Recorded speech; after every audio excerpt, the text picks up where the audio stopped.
այդ պլանները։ Կանխատեսումներ կատարել եմ տարբեր հարթակներում, նույն կանխատեսումներն եմ կատարել տարբեր քաղաքական հայացքներ ունեցող այդ անձիկ հաղորդավարները, հեռուստաընկերությունները, նրանք կտրում են իրենց ցանկալի հատվածը, դա են ներկայացնում, բայց միշտ ասեմ, որ երբեք չի եղել խոսքի սահմանափակում ոչ մի ալիքում, ոչ մի լրատվական տեղեկատվական հարթակում։ Նրանք ասել են՝ Գայանե, դու ազատ ես քո մտքերը արտաբերել ես, քո աստղաբանական այդ կանխատեսումները ներկայացնես։ Ասեմ, արդարացիորեն այդպես է, սիրելի հետևորդներ։ Սիրելի հետևորդներ, մոլորակային դիրքերը իրենք պարտադրում են, միշտ ասում են, որ աստղերը հուշում են եւ պարտադրում են։ Եվ ինչն էր հետաքրքիր, երբ ամսի 18-ի իրավիճակն է դիտարկում Նիկոլ Փաշինյանի այդ այցերի ընթացքում այդ կոնֆլիկտային իրավիճակները, տհաճ խոսակցությունները եւ մտովի ասացի պետք է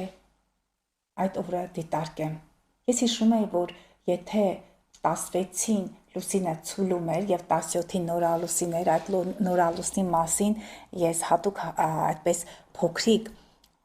վիդեոջայնագրություն էի տեղադրել Instagram-ում եւ Facebook-ում, ասեմ ձեզ սիրելի հետևորդներ, այո, նորալուսին էր եւ այդ նորալուսնի ընթացքում պետք է ձեռքի վրա գումարները դնեին կամ իրենց ցանկալի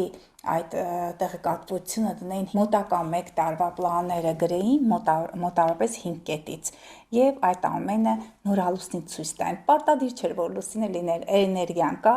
եւ այդ էներգիան դեռևս շարունակվում է, մայիսի 22-ին լուսինը առողջ կենդանակերպում է լինելու, դեռևս կարող եք ձեր ծրագրերը ներկայացնել եւ